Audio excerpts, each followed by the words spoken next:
काल फिरता फिरता एका आजीला मी सुपारीची खाण मागितली. आजी म्हणलं जरा सुपारीची खाण दे. ते म्हणे नाही देऊ बाप्पा म्हणे. म्हणलं काहून? तर काय करू म्हणे, आता एक चिकन सुपारी 10 रुपयाची झाली म्हणे. काँग्रेसची सरकार होती तर रुपयाला भेटत होती. 2.5 रुपयाची खाण पडते, तुला देईन तर मी का खाईल म्हणे. म्हणलं मग तुला कसा परवडते आजी, मला देत नाहीस? ते म्हणे मी कुठं खातो म्हणे, तोंडात टाकतो, चुरपतो न वट्यात ठेवत जातो.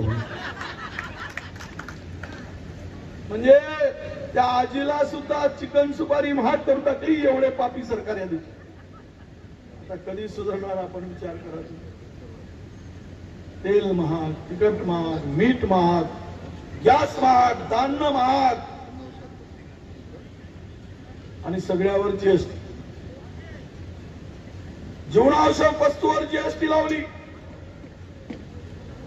सोन्यावर जीएसटी 3%,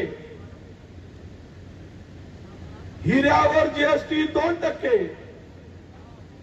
आणि ट्रॅक्टरवर जीएसटी 18%. ट्रॅक्टर अदानी अंबानी घेते. त्या भाजपवाल्यांना नालायकांना विचारा, अरे गरिबासाठी शेतीसाठी ट्रॅक्टर लागते. इंग्रजाच्या काळात नव्हतं, आमच्या काळात नव्हतं, काँग्रेसच्या काळात. आणि सरकार आला आणि ट्रॅक्टरवर अवजारावर 18% टॅक्स लावून शेती महाग केली. यांना मत देणार का आपण विचार. आणि सोनं आणि हिरा कोण खरेदी करतो? गरीब खरेदी करतो. पुस्तकावर टॅक्स, पेन्सिलवर टॅक्स आणि त्याच्या पलीकडे जाऊन कपड्यावर टॅक्स. माझे भगिनी ते बसले, 300 रुपयाची साडी घ्याल तर 18% जीएसटी त्याच्यावर लागते.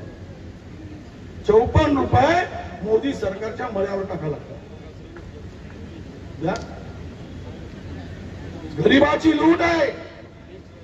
हे सरकार गरिबाचं नाही, या गरिबांना लुटणारं सरकार आहे आणि श्रीमंतांना वाटणारं सरकार आहे. एवढं हे नालायक सरकार लक्षात घेतलं पाहिजे आपण.